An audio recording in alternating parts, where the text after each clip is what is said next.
누가복음 12장 35절에서 48절의 말씀 함께 읽겠습니다. 허리에 띠를 띠고 등불을 켜고 서 있으라. 너희는 마치 그 주인이 혼인집에서 돌아와 문을 두드리면 곧 열어주려고 기다리는 사람과 같이 되라. 주인이 와서 깨어 있는 것을 보면 그 종들은 복이 있으리로다. 내가 진실로 너희에게 이르노니 주인이 띠를 띠고 그 종들을 자리에 앉히고 나와 수종들리라. 주인이 혹 이경에나 혹 삼경에 이르러서도 종들이 그같이 하고 있는 것을 보면 그 종들은 복이 있으리로다. 너희도 아는 바니 집주인이 만일 도둑이 어느 때에 이를 줄 알았더라면 그 집을 뚫지 못하게 하였으리라. 그러므로 너희도 준비하고 있으라. 생각하지 않은 때에 인자가 오리라 하시니라. 베드로가 여짜오되 주께서 이 비유를 우리에게 하심이니이까 모든 사람에게 하심이니이까 주께서 이르시되 지혜 있고 진실한 청지기가 되어 주인에게 그 집 종들을 맡아 때를 따라 양식을 나누어 줄 자가 누구냐. 주인이 이를 때에 그 종이 그렇게 하는 것을 보면 그 종은 복이 있으리로다. 내가 참으로 너희에게 이르노니 주인이 그 모든 소유를 그에게 맡기리라. 만일 그 종이 마음에 생각하기를 주인이 더디오리라 하여 남녀 종들을 때리며 먹고 마시고 취하게 되면 생각하지 않은 날 알지 못하는 시각에 그 종의 주인이 이르러 엄히 때리고 신실하지 아니한 자의 받는 벌에 처하리니 주인의 뜻을 알고도 준비하지 아니하고 그 뜻대로 행하지 아니한 종은 많이 맞을 것이요 알지 못하고 맞을 일을 행한 종은 적게 맞으리라. 무릇 많이 받은 자에게는 많이 요구할 것이요 많이 맡은 자에게는 많이 달라 할 것이니라. 아멘. 3월 18일 화요일 아침에 함께 말씀 나누겠습니다. 오늘의 말씀을 자세히 살펴보면요, 짧은 구절 안에 세 가지의 비유가 들어 있습니다. 먼저는 종들에 관한 비유입니다. 35절부터 38절 말씀인데요. 종들은 깨어서 주인을 잘 기다리라는 메시지입니다. 그리고는 집 주인에 관한 비유가 있습니다. 39절에서 40절 말씀인데 집 주인도 도둑이 언제 올지 모르는 것을 깨어 기다린다, 이런 것입니다. 그리고 41절 말씀에서는요, 베드로가 예수님께서 이런 비유들을 하시는 대상이 누구에게 하시는 것입니까? 이렇게 묻고 있습니다. 그리고 이에 이어서 예수님께서 마지막 비유, 청지기 비유를 하십니다. 42절부터 48절까지요. 그래서 주인의 집 관리를 맡은 청지기가 어떠해야 함을 말씀해 주시고, 역시 주인이 언제 올지 모르는 상황 가운데 종들을 잘 관리하고 의무를 감당하라, 이런 메시지입니다. 이 세 비유에 나오는 동일한 상황이 있습니다. 여러분, 무엇입니까? 네, 언제 올지 모른다, 이것입니다. 종은 혼인집에 간 주인이 언제 올지 모르는 것이고요. 집주인은 도둑이 언제 올지 모르는 것이고, 청지기 역시 청지기에게 집 관리를 맡긴 주인이 언제 오시는지 모른다는 것입니다. 그러므로 이처럼 언제 올지 모르는 상황은 크든 작든 필연적으로 긴장감을 동반하게 됩니다. 무엇보다 그 순간이 오기 전에 유지되고 관리되어야 되고 마쳐야 할 일들이 있다면 그것은 당연히 더 큰 긴장감을 불러올 수밖에 없을 것입니다. 사실 오늘 비유는요, 그냥 예기치 못하는 순간을 맞이하는데 이렇게 준비해라, 그런 일반적인 대처법을 말씀해 주시는 것이 아닙니다. 이 비유들은 앞서서 나왔던 말씀들, 즉 하나님의 나라가 이 땅에 이미 와서 우리가 그 나라와 의를 구해야 하지만, 그러나 여전히 아직 하나님의 나라가 완성되지 않은 시점에서 우리가 예수님의 다시 오심을 기다리면서 준비해야 됨을 말씀하고 있는 것입니다. 그래서 오늘 35절 말씀에 보시면요, 준비하는 우리의 태도가 어떻게 되어야 되는지 두 가지의 모습으로 말씀해 주시고 있습니다. 종들에게 깨어서 주인을 기다리되 허리에 띠를 띠고 등불을 켜고 서 있으라, 이렇게 말씀하십니다. 무엇입니까? 먼저 한 가지는 허리에 띠를 띠고, 그것도 계속해서 그렇게 있으라는 것입니다. 또 한 가지는 등불을 켜고, 이것도 계속 그 상태에서 서 있으라 이렇게 말씀합니다. 등불을 계속 켜고 주변이 어두워진 후에도 주님이 오실 때를 기다리는 그런 모습이죠. 그렇다면 오늘 우리가 삶 가운데 이 말씀을 적용하고자 할 때 우리의 태도 중에요, 오늘의 말씀처럼 허리에 띠를 띠고 그리고 등불을 켜고 서 있어야 되는데, 혹시나 반대로 허리띠가 풀어져 있는 것 같고 또 등불이 꺼져 있는 상태가 있다면 혹시 어떤 부분일까요? 여러 가지가 있을 수가 있겠죠. 그러나 그 중에 중요한 것 하나는 하나님의 음성을 들을 수 없을 때일 것 같습니다. 하나님을 우리가 개인 예배이든 공예배이든 잘 예배하지 못하고 말씀과 멀어져 있고 기도할 시간이 없고 그저 우리 눈앞에 놓인 상황과 문제만을 쫓아갈 때 우리는 하나님의 음성에 대해서 민감할 수 없을 때가 많습니다. 그러므로 우리는요, 우리 눈앞에 매일매일 벌어지는 상황과 문제만 묶이는 일들을 피해야 하고 계속해서 하나님의 음성에 집중해야 할 것입니다. 그런데 이렇게 말씀드리면요, 어떻게 우리가 계속해서 허리에 띠를 띠고 등불을 켜고 서서 주님의 음성을 계속 집중할 수 있는가? 그리고 하나님의 음성에만 어떻게 집중할 수 있는가? 너무 어려운 일 아닌가? 이렇게 이야기할 수도 있습니다. 그러나 여러분, 우리는 말씀이라는 것을 다시 생각해 볼 때 우리가 어려우면 안 하고 쉬우면 하는 것이 말씀이 아닙니다. 예를 들어서 만약에 우리에게 아주 중요한 손님이 오시기로 되어 있다, 이렇게 할 때 우리가 어떻게 하겠습니까? 그것은 우리의 형편이 어렵든지 쉽든지 그 귀중한 손님이 오신다면요, 어려워도 힘들어도 최선을 다해서 준비를 할 것입니다. 그러나 반대로 우리가 조금 어렵다고 조금 힘들다고 손님이 오시는 그 일에 전혀 신경을 쓰지 않는다면 그것이야말로 그 손님에 대한 마음이 우리가 별로 없음을 스스로 나타내는 것이 아니겠습니까?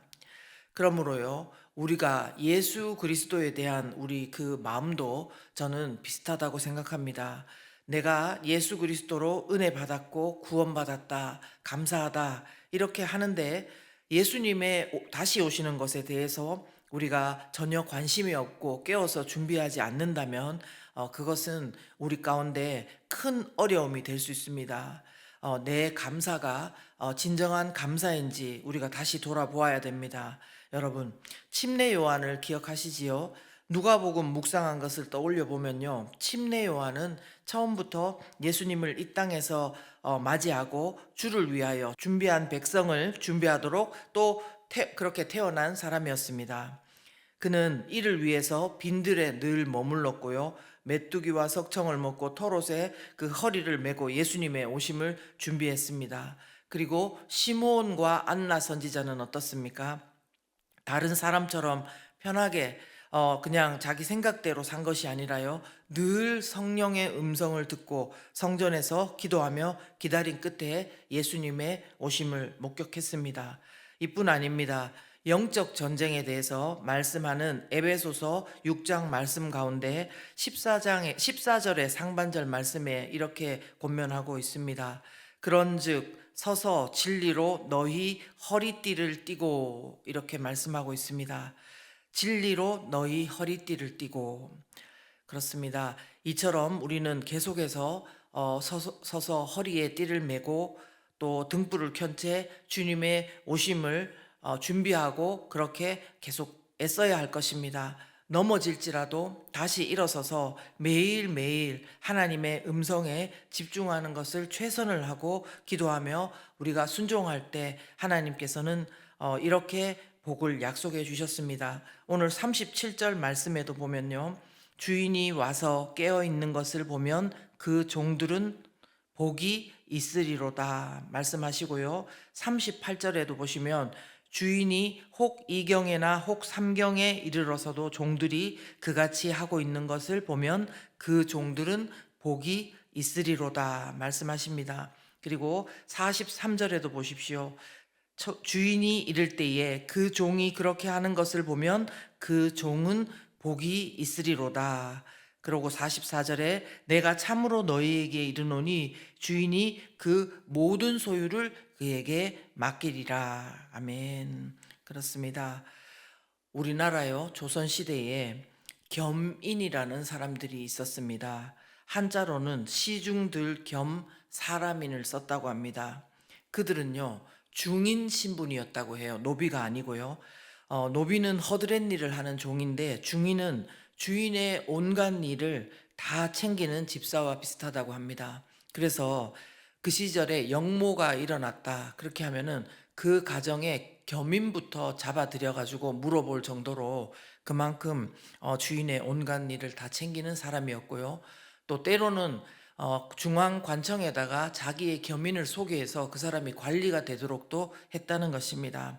한마디로 주인의 그 모든 일과 그런 것들을 알고 중간에서 잘 챙기는 그런 사람을 말하는 것입니다. 바로 오늘 말씀에 나오는 청지기와 비슷한 사람들이었던 것입니다. 예수님은 주인이 없을 때 주인의 집 관리를 맡은 청지기가 어떠해야 되는지 이렇게 말씀해 주셨습니다. 42절 말씀해 보면요. 주께서 이르시되 지혜 있고 진실한 청지기가 되어 주인에게 그 집 종들을 맡아 때를 따라 양식을 나누어 줄 자가 누구냐. 아멘. 여러분, 무슨 말씀입니까?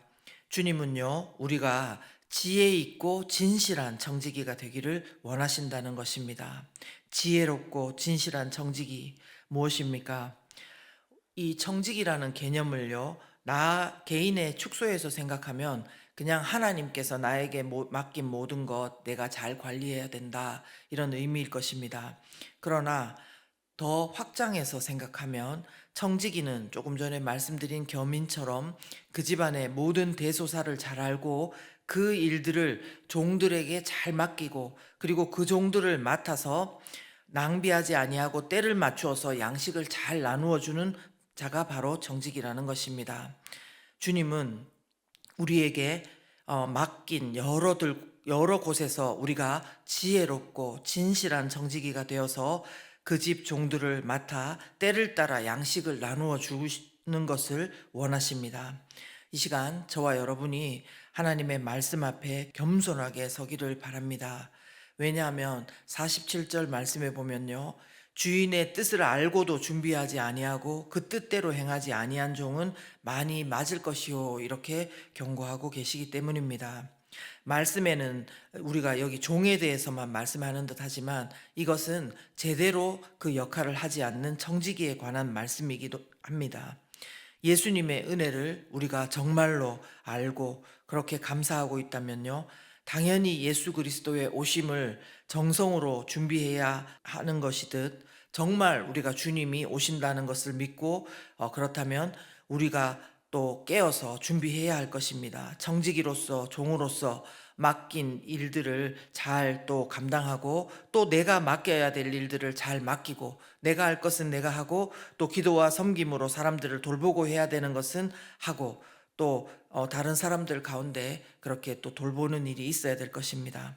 세상은요, 얼마나 많이 맡았는지 누가 그거를 맡았는지 이런 것에 열광하지만 주님은 우리에게 말씀하십니다. 알고도 준비하지 않는 자를 악하게 말씀하시고 많이 맡은 자가 자랑할 것이 없음은 주님께서 그에게 맡기신 만큼 찾으시기 때문입니다. 그래서 우리는 내가 많이 맡았다고 생각한다면 더 엎드려야 될 것입니다. 우리 모두가 악한 종이 아니라 우리 주님께서 나에게 맡겨주신 것을 감사하고 소중히 여기고 믿음으로 순종하며 나아가는 저와 여러분 되시길 예수 그리스도 이름으로 축원합니다. 이 시간 함께 기도하겠습니다. 우리의 태도를 돌아볼 때 우리가 상황과 또 내 문제의 그 끝에서 요즘 하나님 음성 듣는 일에 멀어져 있었다면 이 시간 집중해서 하나님의 말씀을 들을 수 있도록 도와주시옵소서. 허리에 띠를 띠고 등불을 켜고 서서 주인의 오심을 기다리는 충직한 종이요 충직한 청지기가 될 수 있게 도와주시옵소서. 우리가 종의 역할만이 아니라 청지기의 역할이 되어서 중간 역할로 그 역할들을 다른 사람에게 맡기고 그들을 또 또한 잘 돌보고 그렇게 할 수 있도록 하나님께서 역사하여 주시옵소서. 함께 기도합니다.